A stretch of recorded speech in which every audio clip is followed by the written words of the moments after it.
በስመ አብ ወወልድ ወመንፈስ ቅዱስ አሐዱ አምላክ አሜን። የእግዚአብሔር የአምላካችን ስም እየተመሰገነ ይሁን። እንደምን አደራችሁ? በድጋሚ እንግዲህ እግዚአብሔር ፈቅዶ ምሕረቱን አብዝቶልን ዳግመኛ መገናኘት ስለቻለን እግዚአብሔርን በእጅጉ እናመሰግናለን። እንግዲህ በዛ መልክ መተርጎም እንኳን ባያስፈልግም የተፈቀደላቸው መጥተዋል አይደለም? የቻሉ መጥተዋል። የልብ ካለ ደግሞ ከዛም በላይ ይሆናል። ኤኒዌይ በቀሩት ሰዎች ሳይሆን በማይቀረው እግዚአብሔርና በመጡ ሰዎች አይደለም?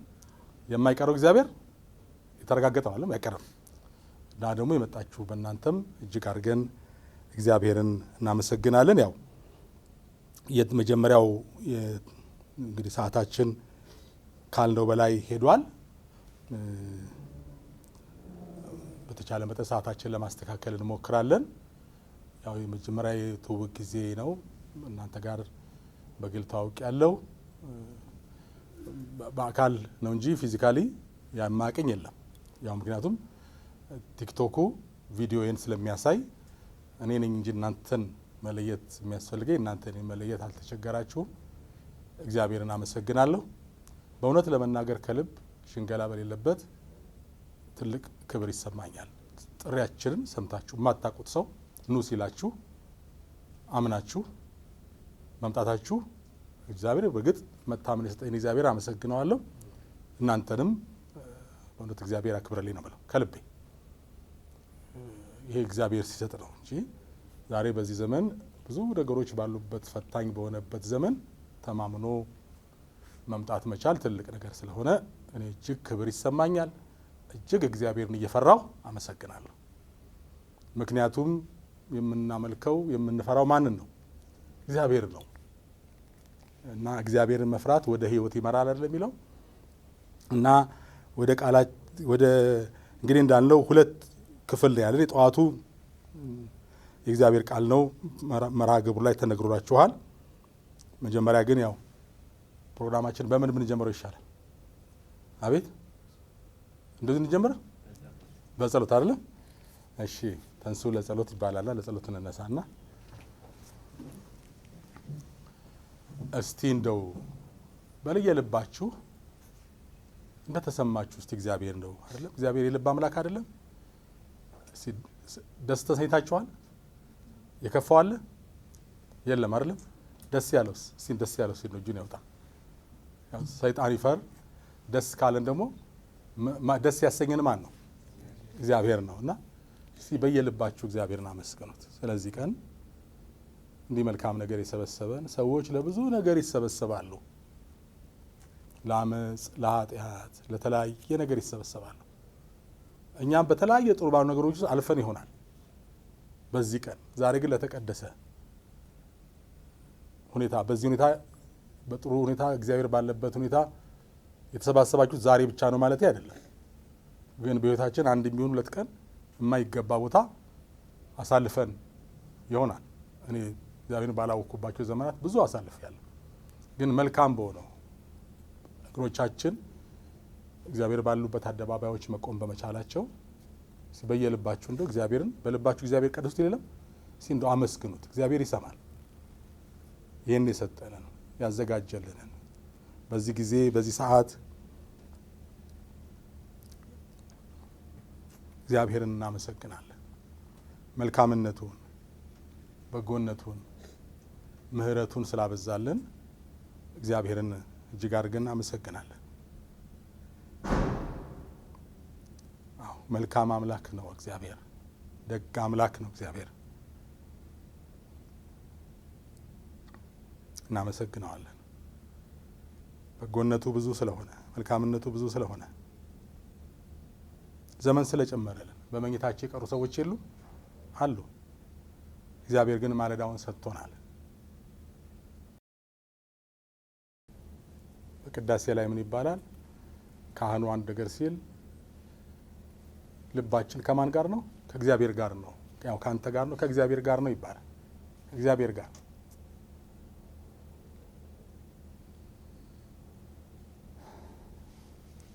ደግሞ እግዚአብሔር አምላካችን ቀሪውን ሰዓት እንዲረከብልን። እሱ ከሌለ ከንቱ ነው። ሰዎች ያላቸውን ነገር ነው የሚሰጧችሁ። የተቀበሉትን ይሻላል እንጂ ያላቸውን አይደለም የተቀበሉት። ከማን? ከእግዚአብሔር። እግዚአብሔርን እጅግ አድርገን ያመሰገንን ቀሪውን ሰዓት እንዲረከብልን። አንተ ግባልን፣ ያለ አንተ አያምርብንም። እንደው እግረ መንገዱንም ደግሞ ስለዚህ አገልግሎትም አመስግኑት። እያንዳንዳችሁ እኔ እናንተና እግዚአብሔር ብቻ የምናውቀውን ነገሮች አልፈናል አይደለም? መልካም አድርጎልናል። ስለዚህ አመስግኑት። አንድ ልጅ አለ ደጋግሞ ይደውልልኛል። ስንት ዓመት የቸገርኩበት እኮ ነው ከእርሱ ጋር በአንድ ቀን እየገረመኝ ነው ይላል። በአንድ ቀን አለ እሱ። ያን ሲል እኔ ልቤን ቀጠቀጣል። እውነት ለመናገር ማን ነኝና በአንድ ቀን 10 ዓመት የደከምኩበትን በአንድ ቀን በአንድ ስልክ ጥሪ ይህን ያደረገ ማን ነው? እግዚአብሔር ነው። እኔንም ከጀበና ስር ከክህደት አደባባይ ጀበና ስር ነበርኩ። እሁድ እሁድ ለአጋንንት ሽርጥ አሸርጬ ጀበና ስር ነበርኩ። ያን የለወጠልኝ ለእኔ ትልቅ እድል ነው። ዕቃ ቤት ካዳሚ ሆኜ አስተናባሪ ነበርኩ። የሞት አስተናባሪ ያለው ውጦልኝ ለዚህ ክብር ሲበቃ ታዲያ ምኑን እመካለሁ? እኔ ክብሩ እግዚአብሔር ነው። የረዳችሁን አምላክ መምህር ዓለም አይደለም የረዳችሁ እግዚአብሔር ነው።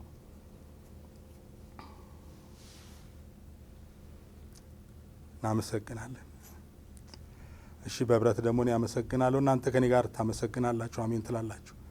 ቅዱስ ቅዱስ ቅዱስ አምላካችን እግዚአብሔር ሆይ እናመሰግናለን። ምሕረት በስቶልን በቸርነት በደግነት ስለዚህ ስላደረስከን እናመሰግናለን። የመልካም ነገሮች ጀማሪ የመልካም ነገሮች ፈጻሚ እግዚአብሔር አምላክና አባታችን ሆይ ስለ ረዳሃን በኢየሱስ ክርስቶስ ስም እናመሰግናለን። ስለ ጎበኛሃቸው፣ ስለ ሰበሰብካቸው፣ ለራስ ክብር ስላስጠጋሃቸው ባሮችህ እግዚአብሔር ሆይ ክብር ላንተ እንሰጣለን። ማን ፊትህ ይቆማል? መላእክት እንኳን እየተንቀጠቀጡ በክንፎቻቸው ፊቶቻቸውና እግሮቻቸውን ሸፍነው ያለማቋረጥ ቅዱስ ቅዱስ ቅዱስ የሚሉ እግዚአብሔር ደካማ ባህሪ የተላበሰ የምናየው የሚያረክሰን፣ የምንሰማው የሚያረክሰን፣ የምንረግጡበት ስፍራ የሚያረክሰን፣ የምንዘረጋበት ማዕድ የሚያረክሰን፣ አእምሯችን ጥሩ የማያስብ ልባችን በብዙ የሚረክስኛ እንዴት አድርገን አንተ ፊት መቆም እንችላለን? ነገር ግን ስለኛ ኃጢአት ልጅን አሳልፈ ሰጥተ በክርስቶስ ጽድቅ በኩል ወደ አንተ ለመግባት ድፍረት ስለሰጠህን የሚወቅሰን እንዳይኖር የሚከሰን እንዳይኖር የክርስቶስ ጽድቅ ብቻ እንዲታይልን እንድናምን ስለረዳሃን እግዚአብሔር አምላካችን እናመሰግንሃለን። አሁንም እግዚአብሔር አምላክ ሆይ ቀሪውን ሰዓትና ጊዜ አንተ ተረከብልን። አባት ሆይ በባሪያ ልብ እንዳስቀመጥክ ይህን ያንተን ቤት ስራ ለመስራት ትውልድ ለመታደግ እግዚአብሔር አምላክ አባት ሆይ በዚህ በሰበሰብካቸው ባሮች በሁላችንም ላይ አንተ እንድትጠቀም እንለምንሃለን። እግዚአብሔር ሆይ እግዚአብሔር ካልረዳ ሰው ምን ማድረግ ይችላል? መለወጥ እንደምትችል አውቃለሁ። እኔን ከአጋንንት ቤት እስከ ጀበና ስር አተላና ደም ከሚደፋበት የአጋንንት ማስፈራራት ከነገሰበት ከዚያ ስፍራ ደም እየተፋው ቡና ያፈላሁበት ዘመን ያን አሳልፈ ይህን ክብር ስላሳየኝ ከኔ የሆነ ነገር የለምና ክብሩን ሁሉ አንተ ሰጣለሁ። እግዚአብሔር ሆይ በልቤ እንዳስቀመጥክ እነዚህ ወገኖቼ ከኔ ጋር ሳይሆን ካንተ ጋር ውለው ተለውጠው ኃይል ይዘው ለብዙ ሰዎች መድረስ እንዲችሉ ቀይረ እንድታወጣልን በኢየሱስ ክርስቶስ ስም እንለምንሃለን። ሁሉን የምትችል ሁሉን የምታደርግ አምላክ እግዚአብሔር አባታችን ሆይ ወደዚህ ሊመጡ አስበው ያልቻሉትን አንተ በምታውቀው ምክንያት የቀሩትን እግዚአብሔር ሆይ በያሉበት በበጎነትህ ታስባቸው ዘንድ እንጸልያለን። ይህን ስፍራ የሰጡንን በዚህ አገልግሎት ላይ እጃቸውን የዘረጉልንን ልባቸውን የዘረጉልንን ካላቸው ቆንጥረው ሳይሰስቱ የሰጡንን ሁሉ በእነዚህ ባሮች በሀገራችን በቤተ ክርስቲያን በዚህ ዓመት የነበሩ ችግሮች ሁሉ እስራኤል ቀይ ባህርን ሲሻገሩ ባርነታቸው ወደ ኋላ እንደቀረ ፈርዖን ባህር እንደሰጠመላቸው የእኛም የሀገራችን ቤተ ክርስቲያንም ችግር እንዲሁ የሚሰጥምበትና አዲስ ዓመት፣ አዲስ ዘመን፣ አዲስ የድል ዘመን እንዲሆን እግዚአብሔር ሆይ በኢየሱስ ክርስቶስ ስም እንማጸናለን። ስለሰማሃን ቅዱስ ስምህ የተባረከ ይሁን። በጌታችን በመድኃኒታችን በኢየሱስ ክርስቶስ ስም ለመነ። የሁላችን አባት ስለሆንክ ደግሞ በህብረት ስምህን እናከብራለን። አባታችን ሆይ በሰማያት የምትኖር ስምህ ይቀደስ፣ መንግስትህ ትምጻ፣ ፍቃድህ በሰማያት እንደሆነች እንዲሁም በምድር ትሁን። የዕለት እንጀራችንን ስጠን ዛሬ፣ በደላችንን ይቅር በለን እኛም የበደሉን ይቅር እንደምንል፣ አቤቱ ወደ ፈተናም አታግባን ከክፉ ሁሉ አድነን እንጂ መንግስት ያንተ ናትና ኃይል፣ ክብር፣ ምስጋና ለዘላለሙ አሜን።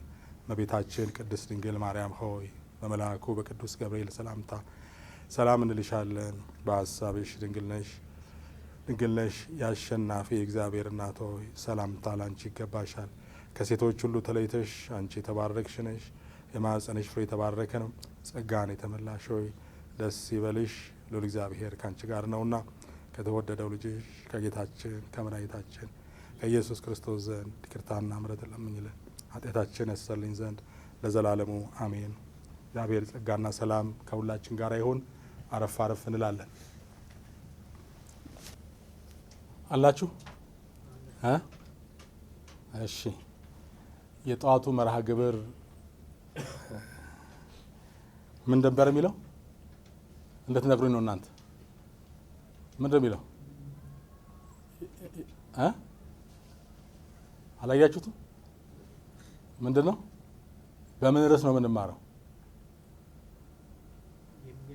የሚያድግ እሺ፣ እግዚአብሔር ያክብርልኝ። የሚያድግ ክርስቲያናዊ ህይወት ነው። የሚያድግ ነው። እንግዲህ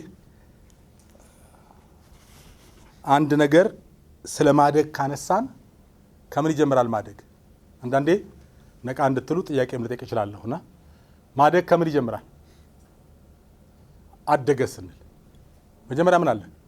መወለድ አይደለም? ከመወለድ ይጀምራል። መወለድን ስናነሳ ደግሞ የተወለደ ያድጋል።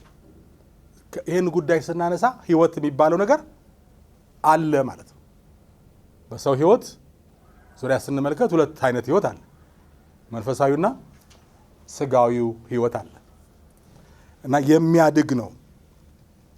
ይህን ራሳችን እንድንጠይቅ ነው። ምክንያቱም የሚያድግ ክርስትና ያለው ሰው ነው ለሌላ ሰው ምን ማለት የሚጀረው የሚተርፈው አይደለም። ለምሳሌ አንዲት እናት ስትጸንስ ተጨማሪ ምግብ ያስፈልጋታል። ለምን? ሆዷ ውስጥ ሌላ የሚካፈል አለ ህይወት ያለው ነገር። ስትወልድም ስታጠባም ተጨማሪ ነገር ያስፈልጋታል። የምትሰጠው ነገር አለ። ምን ይላሉ እናቶቻችን? ጡቴ ምን ይላሉ? ደረቀ ይላሉ። መበላው አጥቼ ይላሉ። እሷ ካልጠገበች ሌላውን ህፃኑን ልታጠባ አትችልም። እኛም በመንፈሳዊ ህይወታችን ካልጠገብንና እንደሚገባ ካልተመገብን እንደሚገባ ካላደግን ሌሎች መስጠት እንችላለን? አንችልም። ለዚህ ነው እኮ የሚቸግረን ብዙ ጊዜ ክርስትናው ላይ የሚቸግረን የራሳችንን ነገር ወይ ደግሞ የራሳችን ሙላት የራሳችን ብቃት ስለሌለን ስለሚጎለን፣ አንዳንዴም በእምነታችንም ፈሪዎች ነን። የሞላ ነገር ስለሌለን ምናልባት ነው እንፈራለን አይደል? ይሄ ሁላችን ጋር ብዙዎቻችን ጋር ያለ ነው። ምን ይሆን? ምን ሊሉ ፈልገዋል?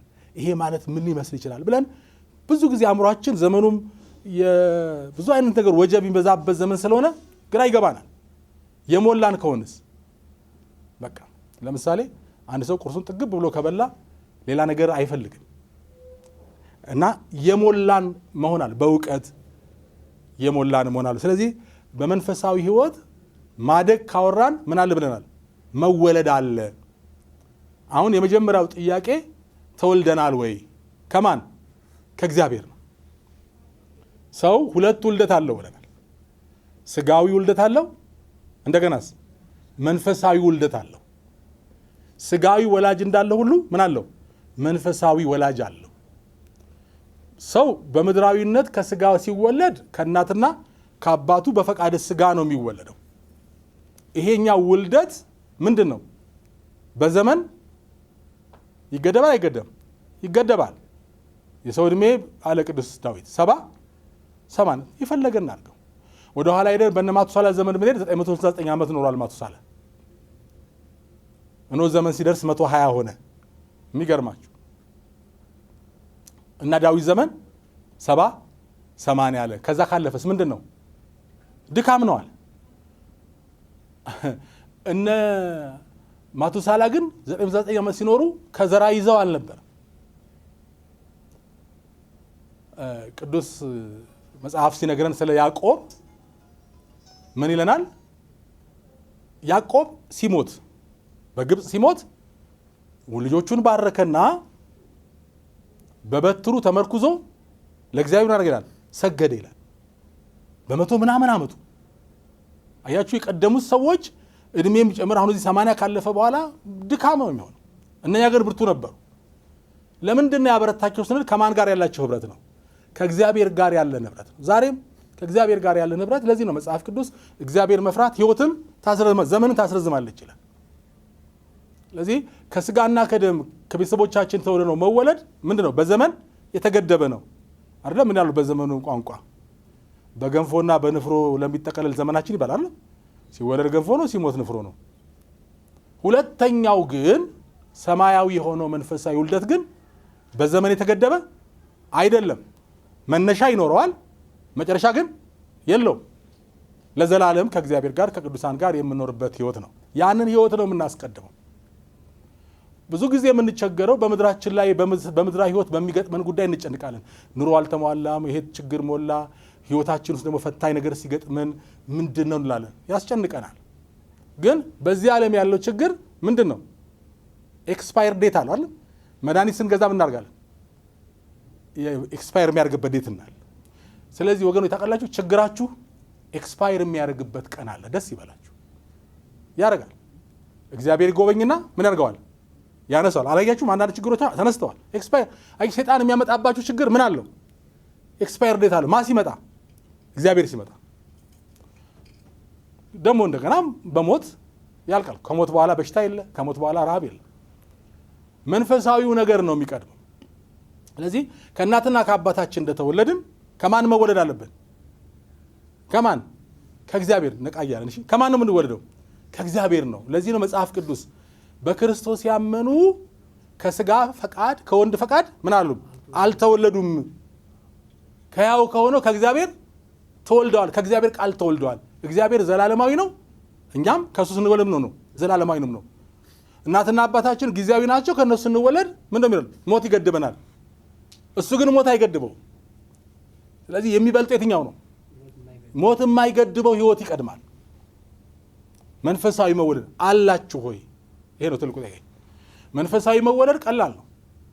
እግዚአብሔር አንድያ ልጁን ኢየሱስ ክርስቶስን ስለኛ ኃጢአት ይሞት ዘንድ ከእመቤታችን ከቅድስት ድንግል ማርያም ሰው ሆኖ እንዲመጣ አደረገ።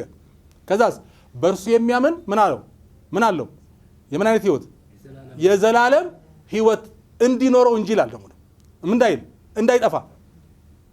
ስለዚህ ስንወለድ ክርስቶስ የሞተው ለማን ነው? ለእኔ ነው። ስለዚህ እሱ ከሞተልኝ እኔ ምን አለም? አልሞትም። ክርስቶስን ያመነ ሰው አንድ ሞት ያገኘዋል፣ ሁሉንም ሰው እንደሚያገኝ የስጋ ሞት ያገኘዋል። የመንፈስ ሞት ግን ምን አይለውም? አያገኘው። የሚያስፈራ ሁለተኛው ሞት ነው። ብዙ ሰው የዚህን ዓለም የዚህን ምድር ሞት ይፈራል። ሞት ይቀራል። አንድ ታሪክ ልንገራችሁና ሞትን ያታለለውን ሰው ሰምታችኋል? ይሰማል? ሞት ተታሏል። ሰምታችኋል? ነገሩኛ እየነገራችሁ ወይ ሰምተናል ያልሰማንም በሉ። ሞትን የሸወደው ሰው በዘመኑ ቋንቋ። አንድ ቀን ሰውየው ከቤቱ ሲወጣ ሞት ይመጣል። ከዛ ሞት መጣ። ለምን መጣ ሲል ልወስድህ አለው። እንዴ እርግጠኛ የዛሬ ተረኛ ነኝ አለው። መዝገብ አወጣ። ይሄው የ10 ዓመት መዝገብ ይዣለሁ አለው። በ10 ዓመት በዛኛው ቀን በዛኛው ሰዓት በዛኛው ደቂቃ በዛኛው ሰከንድ ተረኛ አንተ ነህ። ስትወሰድ ስምህ ይኸው ታይል እንደምታየው ተጽፏል።